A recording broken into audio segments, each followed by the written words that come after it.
Si tu crois que la vie que tu as ce soir, tu l'as simplement par grâce, par la grâce de l'œuvre de la croix, bien-aimé, pousse un cri. Pousse un cri, bien-aimé, pousse un cri vrai, pousse un cri réel, pousse un cri de triomphe, pousse un cri de reconnaissance, pousse un cri de témoignage que le nom de Jésus est digne de régner, car sans ce Jésus, je ne serai pas en vie. Il est bon, c'est Jésus. Est-ce qu'il y a des amoureux de Christ ce soir en ces lieux? Est-ce qu'il y a des personnes qui croient que Jésus mérite l'honneur et la gloire? Est-ce qu'il y a des personnes qui croient que sans Jésus, ils ne seront même pas mentionnés dans ce monde? Alléluia. C'est Jésus qui leur a donné un sens à leur vie. Bien-aimés, si vous êtes là, dites un grand merci à ce Jésus. Il est bon, c'est Jésus. Alléluia. Il est bon. Alléluia. Nous lui disons un grand merci. Amen. Amen. Alléluia. Nous sommes en train de continuer notre mois de célébration. Donc vous le savez, depuis le 19 novembre, nous avons commencé la célébration jusqu'au 20 décembre que nous allons terminer la célébration. Donc tous les jours, nous sommes ici en train de célébrer. Nous ne demandons pas, mais nous donnons, nous célébrons. Nous avons demandé toute l'année. Pour nous, l'année s'achève le 20 novembre. Donc le 20 novembre, nous, l'année s'achève. Le reste est là dont nous nous projetons déjà en 2016. Donc là, maintenant, nous disons seulement merci à Dieu pour tout ce qu'il a fait, pour tout ce que nous croyons qu'il n'a pas fait. Mais nous savons que Dieu sait ce qui est bon pour nous. Alors c'est un mois où nous nous sommes habitués d'apprécier Dieu, de l'honorer, de l'adorer avec nos biens, avec notre temps, tout ce que nous sommes, nous le remercions. Alléluia. Et pendant ces temps, Dieu envoie ses saints anges pour nous bénir aussi. Donc nous saisissons l'occasion, quand Dieu envoie les saints anges, nous saisissons l'occasion pour célébrer ensemble et pour profiter de la grâce que Dieu a répartie dans la vie de ce saint ange. Alléluia. Alors vous saviez, ça a été annoncé qu'à partir du dé, nous recevons des anges, des engagés, des consacrés, des personnes que Dieu a mises à part pour son œuvre. Alléluia. Vous le saviez, nous l'avons annoncé, vous l'avez reçu depuis et nous les attendions. Et Dieu dans son amour, il a fait grâce. Donc ce soir, nous continuons notre célébration comme le programme a été établi. Donc ce soir, nous avons au milieu de nous l'homme de Dieu, donc le pasteur Roland Dallot, et son épouse, la servante de Dieu, Viviane Dallot, qui sont au milieu de nous. Alléluia. Ils devaient être là depuis 14 heures. Il y a eu un problème, variation de temps avec le Thalys. Donc ils sont arrivés 18h11 ou 20, c'est le temps de se préparer et d'arriver. Donc aujourd'hui, ça ne sera qu'une introduction, puisque faute de temps. Et demain, nous continuons avec eux jusqu'à dimanche. Sans oublier que samedi, 10h à 12h, nous aurons la grâce de participer au service qui est la servante de Dieu, donc Maman Viviane, qui va faire avec les femmes en mission pour Christ. Mais femmes en mission pour Christ, nous tous, nous sommes invités. Alléluia. Donc de 10 à 12h, nous serons là pour bénéficier de la grâce de la servante de Dieu. Et 18h à 20h, nous continuerons encore avec le couple Dallot. Alléluia. Est-ce qu'il y a des personnes qui sont contents de la vie de ce couple pour la gloire de Dieu? La Bible dit, jusqu'à ce que vous allez dire qu'il soit béni, c'est lui qui vient au nom de l'Éternel. C'est à ce moment-là que vous reverrez à nouveau la face du Seigneur. Celui qui veut voir la face du Seigneur, il doit bénir celui qui vient au nom de l'Éternel. Alléluia. Si vous croyez, si vous voulez voir la face du Seigneur, j'aimerais que vous bénissez cet homme de Dieu, tandis qu'il va avancer par des ovations, par des acclamations. Et j'ai la foi que Dieu vous ouvrira le voie du ciel pour que réellement vous soyez bénis. Donc, parce que le Seigneur vous bénisse. Donc, nous vous laissons le soin de vous présenter votre ministère et de faire ce que Dieu vous a mis à cœur de le faire jusqu'à 20h. Que Dieu vous bénisse.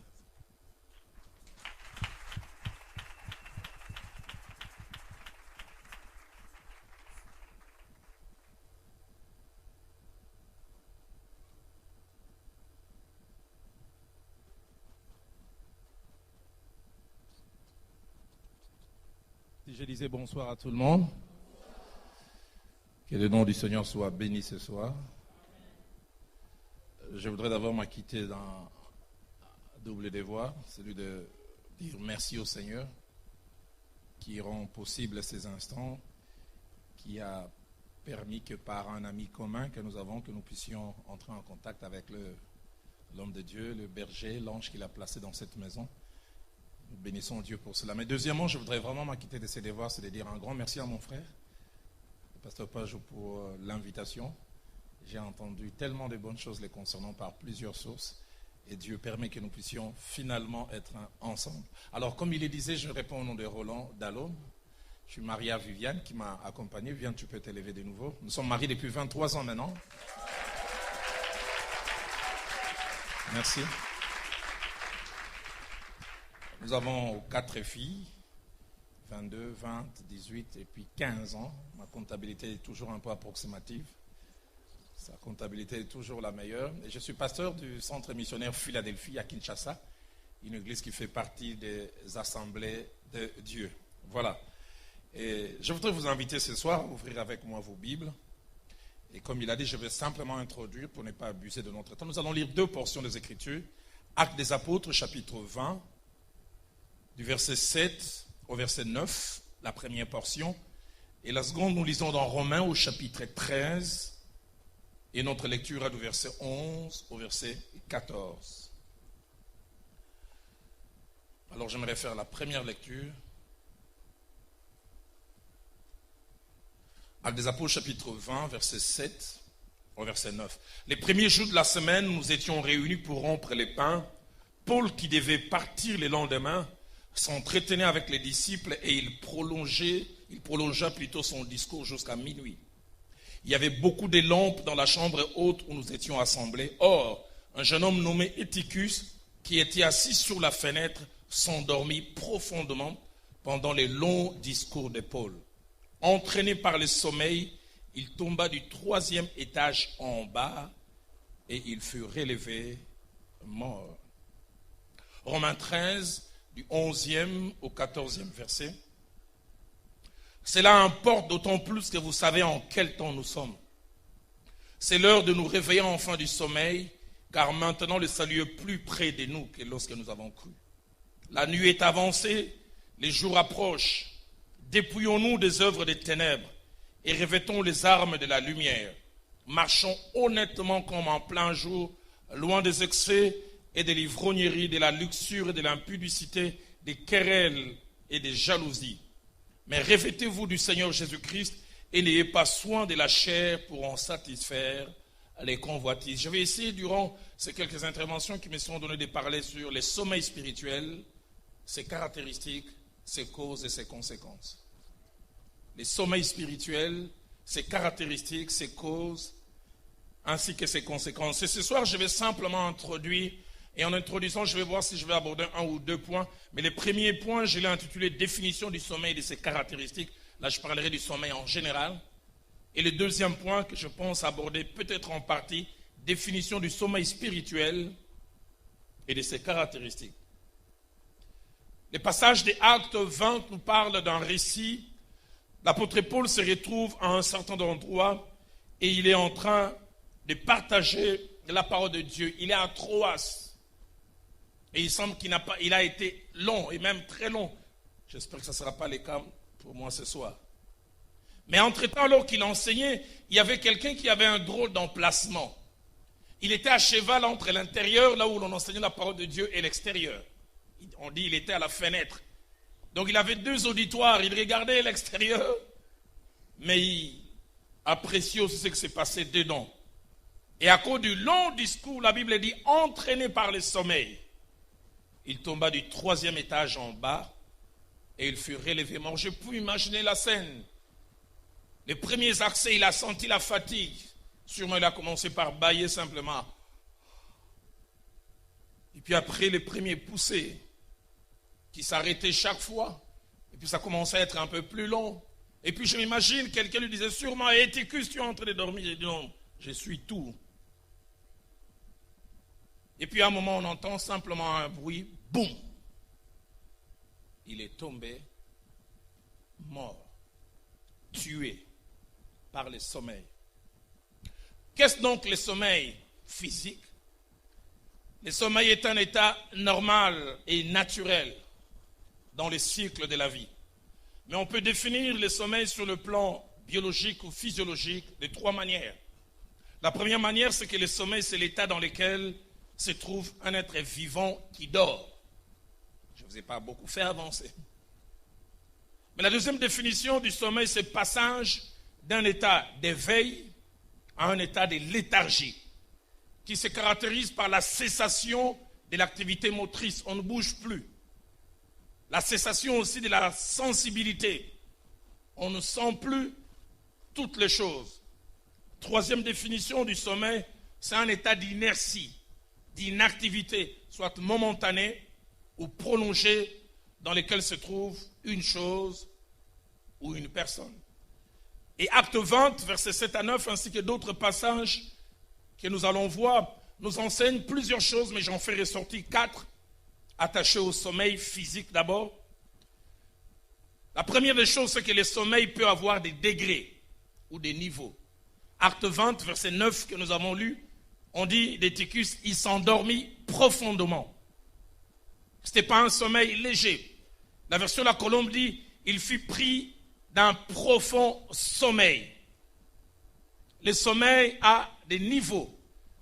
Je ne sais pas si ces histoires se répètent encore chez nous en Afrique. Quand j'ai grandi à Bandal, j'ai habité sur avenue Nzobé. Nous, on était sur Nzobé 42. Il y a une famille qui était sur Nzobé 32. Il semble qu'à l'époque, le voleur, quand il venait, il pouvait amener une sorte de produit et il faisait endormir tout le monde. Je me souviens encore, je devais avoir entre 6 et 7 ans. On se réveille le matin, on trouve papa et maman sur la rue. Vers 6h30, nous, on allait à l'école. Profondément endormis. Et c'est vrai que quand les gens ont fait le bruit, qu'ils se sont rendus compte qu'ils étaient dehors. Il semble que ce sont les voleurs qui ont eu à faire ça. Un degré élevé du sommeil. Jonas, chapitre 1er, verset 5, parlant de Jonas qui avait fui la volonté de Dieu et qui s'est attaché à ses bateaux. Il avait dit, il descendit au fond du navire, il se coucha et s'endormit profondément. Le sommeil a des degrés. J'insiste déjà sur ce point parce que là, je pose les bases et je commencerai à monter d'un cran et puis demain, avec la grâce de Dieu, j'irai plus loin. Matthieu chapitre 25, au verset 5, les montre ou les confirme aussi. Les vierges folles et sages attendaient l'époux. Il avait dit, comme l'époux tardait, toutes, 1, s'assoupir, 2, s'endormir. Et j'aime bien ce que la version français courant dit. On dit, toutes commencèrent à somnoler. Première phase du sommeil.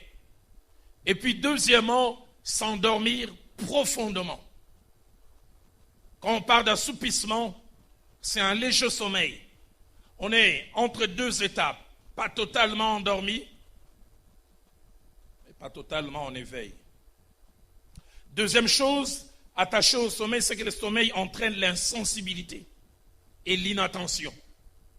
On ne ressent rien. On ne peut rien savoir de ce qui se passe tout autour de nous. Juge chapitre 16, verset 9, parlant de Samson que Delilah avait endormi, dit, elle endormit Samson sur ses genoux, et ayant appelé un homme, elle rasa les 7 tresses de la tête de Samson. J'essaie de m'imaginer, il n'a rien senti. Était-ce avec une tondeuse, avec une paire de ciseaux? Toujours est-il que toute la chevelure partit insensible. J'insiste sur ces bases que je pose pour montrer jusqu'où le sommeil peut nous amener. L'homme fort, l'homme capable, parce que dans le sommeil, il est complètement rasé. Matthieu chapitre 13 au verset 25, parlant de l'homme qui a eu à planter du blé dans son champ. Écoutez ce qu'il avait dit, pendant que les gens dormaient, l'ennemi vint pour s'aimer, livrer. Personne ne s'est rendu compte de l'acte qui a été posé. C'est seulement le lendemain, ou plutôt quelques temps après, quand il voit les fruits sortis, il se demande quand est-ce que ça a été fait. Il a profité du sommeil. Moment d'inattention. Troisième caractéristique, le sommeil est un moment de vulnérabilité. On peut facilement subir des attaques sans le savoir. Et le passage de Acte 20, verset 9, que nous avons mentionné concernant Éticus, qui dormait entre la fenêtre et la maison, la Bible dit, entraîné par le sommeil, il tomba. Il est tombé non pas parce qu'il a voulu. Il est tombé non pas parce qu'il a désiré. Il est tombé parce qu'il n'était plus maître de ses mouvements. Il est mort subitement, entraîné par le sommeil. Quatrième caractéristique, c'est que le sommeil se caractérise par l'inertie, l'absence de mouvement. 1 Samuel 26, verset 7, nous parle de David et Abishai, qui à ce moment sont pourchassés par Saül comme des proies. Et ils arrivent à un endroit et ils voient le roi Saül complètement endormi, mais ayant son épée à côté, sûrement en train de ronfler. Incapable de savoir ce qui se passe. Et je m'imagine, David et Abishai avancent, ils essaient de faire un bruit, ils ne bougent pas. Et puis ils viennent, ils prennent même son épée. Sa défense, ils auraient pu même les tuer. Le sommeil. Là, c'est le sommeil sur le plan physique. Cela me permet d'aborder le deuxième point, définition et caractéristique du sommeil spirituel. Si le sommeil physique est un état de léthargie normal et même nécessaire, parce que celui qui ne dort pas a des problèmes. Mais le sommeil spirituel est une mauvaise chose. Une chose à ne ni désirer, ni accepter dans sa vie. Le sommeil spirituel est caractérisé par la perte de l'attention, perte de la sensibilité, mais spirituelle. Le sommeil spirituel, c'est un état de léthargie qui se caractérise par l'éloignement de Dieu et des choses qui ont Dieu au centre comme intérêt. Quand le sommeil spirituel habite quelqu'un, les choses qu'il aimait autrefois, il n'aime plus. Deuxième chose qui caractérise le sommeil spirituel, c'est l'éloignement et la perte de la crainte de Dieu. On était attaché à Dieu, on les craignait, ça se voyait, c'était visible, c'était sensible. Mais parce qu'on n'est plus en éveil spirituel, la crainte de Dieu devient un vieux souvenir. Troisième caractéristique du sommeil spirituel, c'est l'insensibilité à la voix de Dieu. Celui qui autrefois écoutait Dieu, savait reconnaître quand Dieu lui parlait. J'en parlerai demain. Quand Dieu secouait sa conscience, quand il voulait faire quelque chose, parce qu'il était en contact avec Dieu, son cœur le mettait mal à l'aise. Il perdait la paix. Mais quand il y a sommeil spirituel, cette voix intérieure qui nous parlait ne nous parle plus. Quatrième caractéristique du sommeil spirituel, c'est un retour graduel à un état de vie qu'on avait abandonné. On voit quelqu'un qui avait tourné le dos à certaines choses, commence à y retourner petit à petit. J'en parlerai mieux demain. Et il retourne sans que peut-être lui-même se rende compte. Ce sont les gens qui sont tout autour de lui, disent « Hey, qu'est-ce qui ne va pas? Qu'est-ce qui fait que tu retournes vers les mêmes choses ?» J'ai retenu 8 principes attachés au sommeil spirituel, mais ce soir j'en mentionnerai peut-être 4. Le premier principe, c'est qu'aucun d'entre nous n'est protégé et n'est à l'abri du sommeil spirituel. Ça peut arriver à tout le monde. Ça peut arriver aux nouveaux convertis. Ça peut arriver à quelqu'un enraciné dans la foi. Ça peut arriver même à un homme de Dieu qui a des années et des années. 1 Corinthiens 10, verset 12 dit « Ainsi donc, que celui qui croit être debout prenne garde de ne point tomber. » Ça peut arriver à tout le monde, ça peut m'arriver à moi. C'est pourquoi je me prêche à moi-même. La version parole de vie dit que celui qui se croit solide fasse attention à ne pas tomber. Deuxième principe, il ne faut pas beaucoup de choses pour connaître le sommeil spirituel. Il faut des fois très peu. Un moment d'inattention, une discipline qui baisse, la vie de prière qui n'est plus aussi constante, l'éloignement de l'église. Et petit à petit, on commencera à retourner vers ces choses. Proverbe 6, verset 10 à 11 dit « Un peu de sommeil, un peu d'assoupissement, Un peu de croiser les mains pour dormir. Et la pauvreté te surprendra comme un rôdeur. Pas beaucoup, juste un peu. Juste un peu de sommeil. Troisième principe, le sommeil spirituel peut être un phénomène individuel touchant une personne, mais le sommeil spirituel peut aussi être une réalité collective. Qu'est-ce que je veux dire par là? Je veux dire, un individu peut connaître le sommeil spirituel, mais un groupe aussi peut connaître un sommeil spirituel. Un couple, une famille, un département de l'église, une cellule de l'église. Toute une église aussi peut connaître le sommeil spirituel. Tout un pays peut connaître le sommeil spirituel. Autant ça peut être quelque chose d'individuel, mais ça peut aussi être une réalité collective.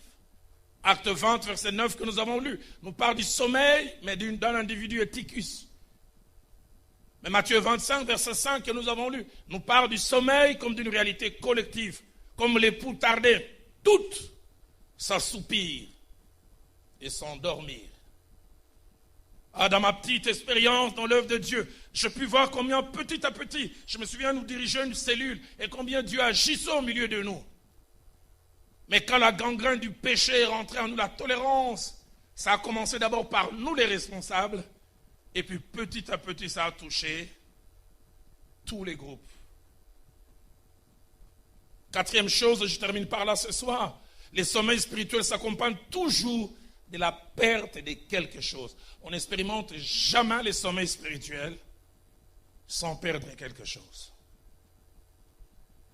Et devant cette perte, et les diables, comme nous le verrons demain, qui est toujours à la base du sommeil spirituel, il aime toujours s'arranger que nous ne sachions pas que nous avons perdu. Il veut nous garder dans une fausse assurance. Nous continuons à croire que nous sommes, mais c'est que nous avons cessé d'être. Nous continuons à croire que nous avons, mais c'est que nous avons cessé d'avoir. Juge chapitre 16 au verset 20. Bizarre. De moins en moins, j'ai des cheveux. J'ai 4 filles avec mon épouse. La cadette a 15 ans. La plupart des fois, elle demande à ses sœurs, est-ce que papa dans sa vie il a déjà eu des cheveux? Parce qu'en naissant, elle m'a trouvé avec cette érosion sur la tête. J'ai dit, demande à tes grandes sœurs. Elles te diront quand je me coiffais bougie avant et bougie arrière. Bien aujourd'hui, le peigne est devenu un mot vain pour moi. Ah, souvent quand je regarde mes vieilles photos, je dis, ah, quand nous eûmes des cheveux. Mais aujourd'hui, malgré le petit nombre, quand je me coiffe, je sais sentir quand même que j'ai perdu des cheveux. Mais bizarre, Samson, ses cheveux ont été coupés, apparemment ils ne sont rien. Délile a dit alors, Samson, les Philistins sont sur toi. Écoutez ce que la Bible dit, il s'est réveillé de son sommeil et dit, je m'en tirerai comme les autres fois. Et je me dégagerai. Mais la chose la plus triste, c'est la dernière phrase. Il ne savait pas que l'Éternel s'était déjà retiré de lui. Il croit que tout est OK. Il croit qu'il a toujours ce qu'il avait. Il croit qu'il continue à être. Seigneur, je t'ai prie, quand j'ai perdu, aide-moi à le savoir. Parce que le fait de savoir que l'on a perdu, c'est déjà un pas vers le fait de retrouver. Apocalypse chapitre 3, verset 17, nous parlons de l'église de Laodicée, une église qui a perdu mais qui ne le sait pas. Parce que tu dis, je suis riche, je me suis enrichi et surtout écoutez, je n'ai besoin de rien.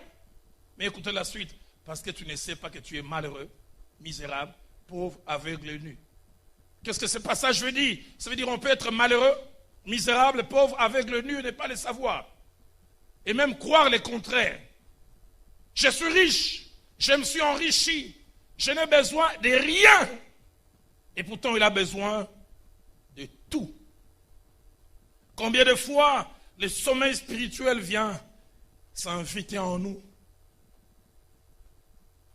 Nous ne sommes pas conscients. J'ai connu le Seigneur le 5 novembre 1985 à 9h, je n'ai jamais oublié. Et j'ai fait mes 8 premiers mois dans le Seigneur, c'était fantastique. J'étais le premier à se convertir chez moi, ma mère d'abord, et puis une famille de 5 enfants, j'ai été le premier à accepter Christ. Et je commençais à porter Christ dans toute ma maison. presque tous résistaient. 5 mois après ma conversion, j'ai amené au Seigneur mon jeune frère, qui est aussi aujourd'hui pasteur. Il est même responsable dans notre communauté, le numéro 3 de la communauté. Je me souviens du jour où je lui ai présenté les 4 lois spirituelles et il a accepté Christ comme Seigneur et Sauveur.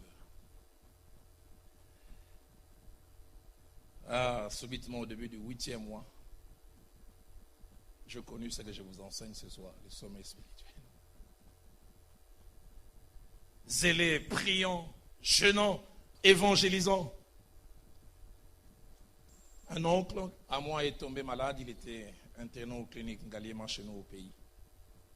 Et comme il était dans l'inconscience, on a établi un roulement de 3 personnes qui venaient chaque 8 heures les garder. Moi j'arrivais chaque fois à 8 heures, je quittais à 16 heures, quelqu'un d'autre venait aux 8 heures et puis ainsi de suite. Et comme je m'ennuyais, j'amenais à l'époque, je n'ai jamais oublié un Walkman, j'écoutais la musique, j'amenais ma Bible, j'amenais quelques livres chrétiens, du Watchman Nee, cet homme qui a marqué ma vie au début. Mais la plupart des fois, il arrivait que je puisse m'ennuyer en cet endroit et je me suis avoir passé 3 semaines là. Au début de la 2e semaine, un jour, je sors de la chambre dans ces pavillons, 6 je pense. Alors que je faisais les tours, mon regard a croisé une jeune fille. Malgré que j'étais spirituel, je me suis rendu compte qu'elle était jolie. Comme quelqu'un a dit, c'est pas parce qu'on est rempli du Saint-Esprit jusqu'aux dents qu'on voit une femme jolie, on voit un auto blindé.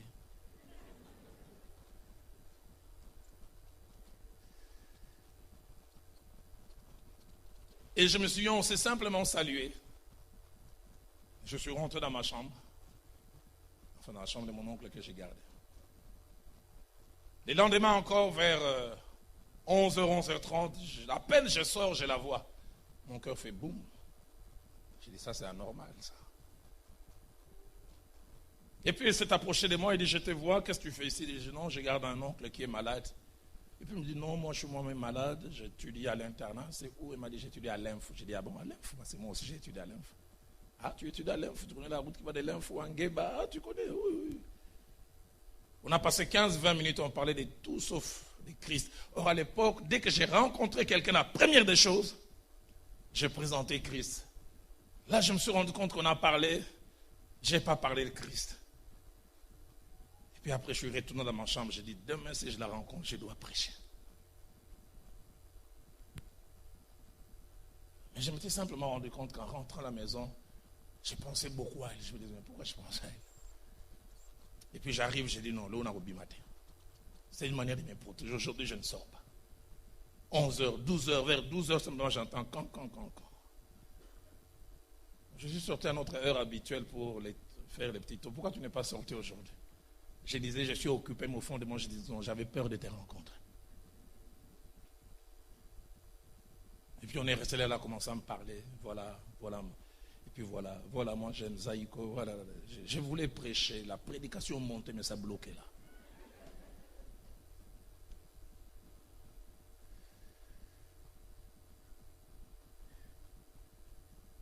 Et j'ai commencé presque chaque jour quand je venais à voir cette jeune fille.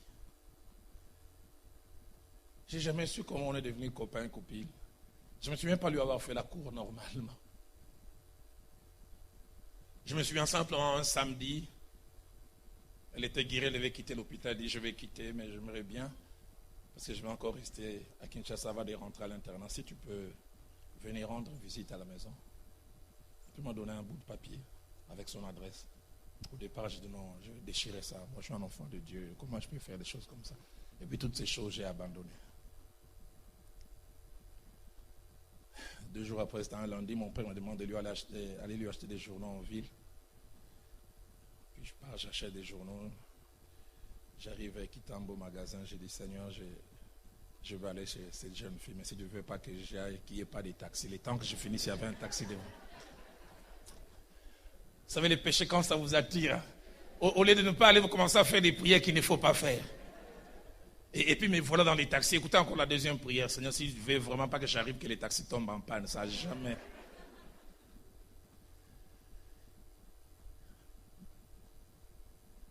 Durant 3 ou 4 jours, J'allais chaque fois la voir et j'avais un double sentiment. Quand j'étais avec elle, j'étais comme anesthésié. J'étais content. La culpabilité, ça partait. L'enfer, le péché, ça n'existait plus. Mais chaque fois que je la quittais, je sentais quelque chose. Et bizarre, pasteur Page, chaque fois que j'ai quitté, j'ai pleuré.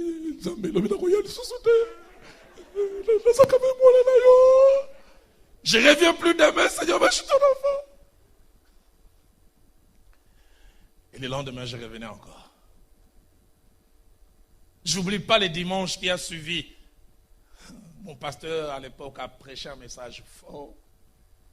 Il a parlé de ceux qui sont vomis, qui ont vomi des choses, qui sont retournés vers ces choses. Et je me retrouvais dans ce message.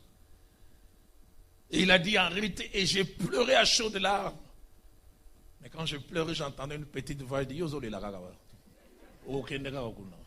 même quand tu pleures ici, je sais où tu vas finir. Et quand je pleurais, j'étais sincère. Et je sors, j'arrive à quitter mon magasin, je dis Seigneur, moi je suis ton enfant, je ne dois pas aller. Encore une fois, qu'il n'y ait pas de transport, je n'avais pas fini. Dès le vol, j'étais dedans.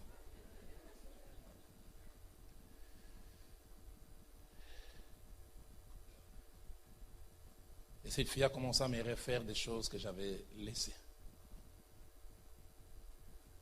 Je n'ai jamais oublié ces deux choses. Elle a dit, j'aime beaucoup ces musiciens, Julien Clerc. Elle m'a dit, va pas me faire l'enregistrement de tels cassettes. Je n'ai jamais oublié. Mais Julien Clerc chantait une métisse là. Même les titres du chant me reviennent. Je suis allé faire ça en catimini. Parce que tout le monde savait que j'étais frère Roland.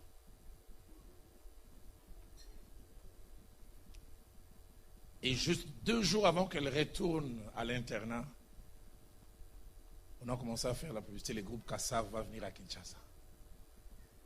Elle m'a dit, Roland, il faut m'amener au concert de Kassav. Mon jeune frère et moi. Le frère Roland est allé acheter 3 billets. Je n'oublie jamais, pour cacher ça, je suis allé mettre ça dans une Bible.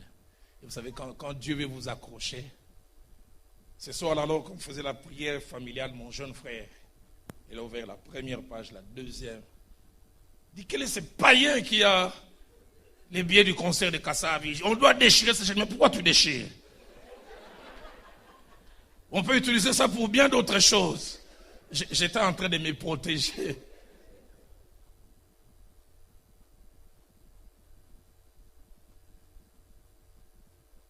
Mais ce qui est bizarre, j'ai aimé toujours le Seigneur.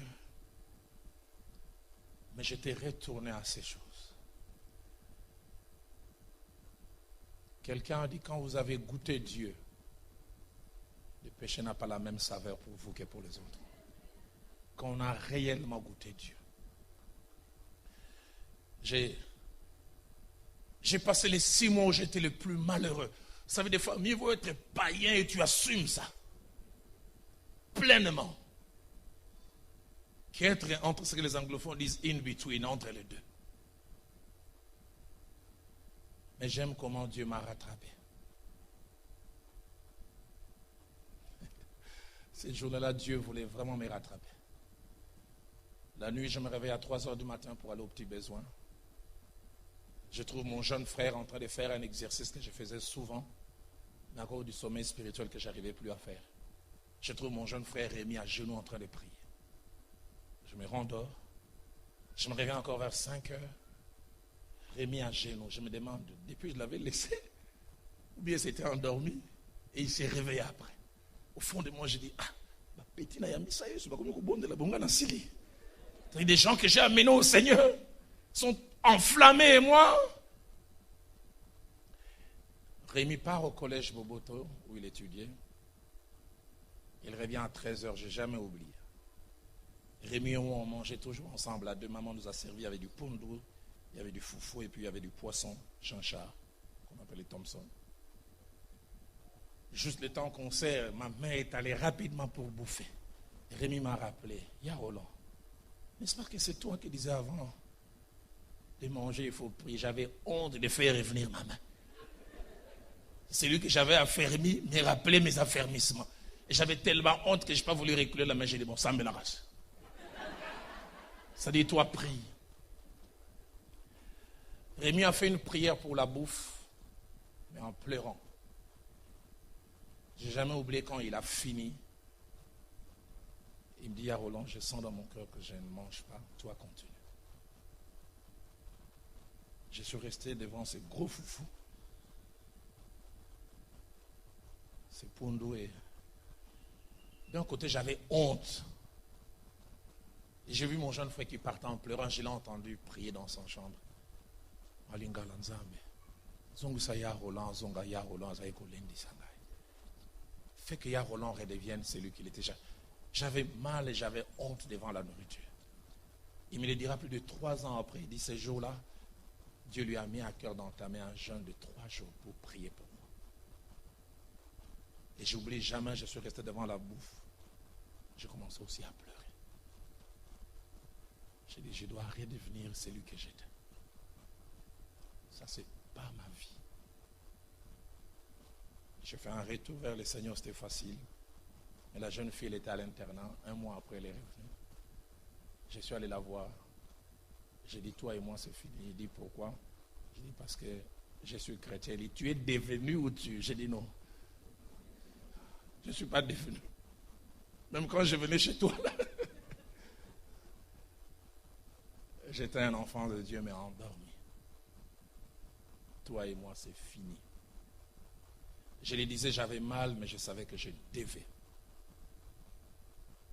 Et ce jour-là, je suis rentré à la maison et j'ai repris ma course qui m'a amené jusqu'à ici ce soir chez vous. Alors que j'ai introduit ce message ce soir, je voudrais poser à quelqu'un la question. Es-tu le même que tu as toujours été? Les gens qui sont tout autour de toi voient une apparence. Les responsables à l'église, les parents. Es-tu toujours attaché à Dieu?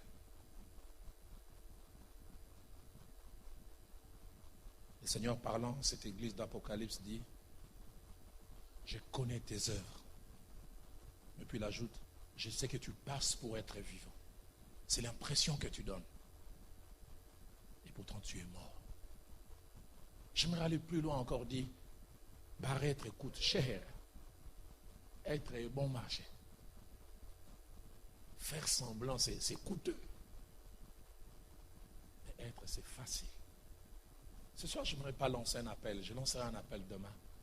Mais ce soir, j'aimerais simplement prier. Est-ce qu'on peut baisser nos têtes dans la prière?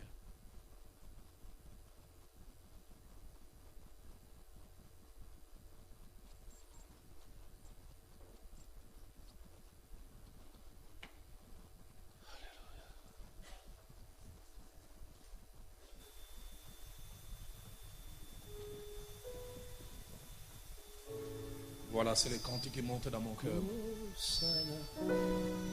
Yangone Najali Kosala Bola Mona Lingehi Kosala Solora Kokite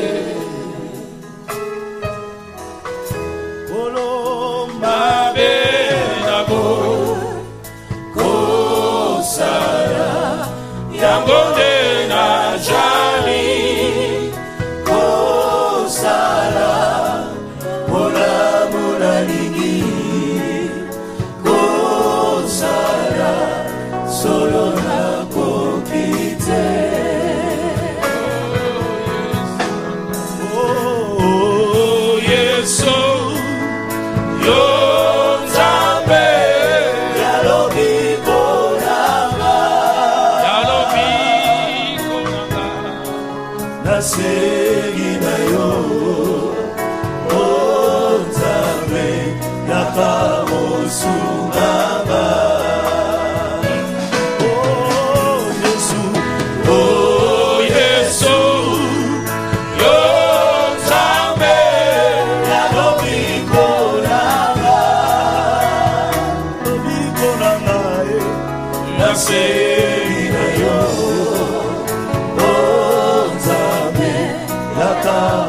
Alors Dis avec moi, solo na etumba oyo ngai moko nakoki te.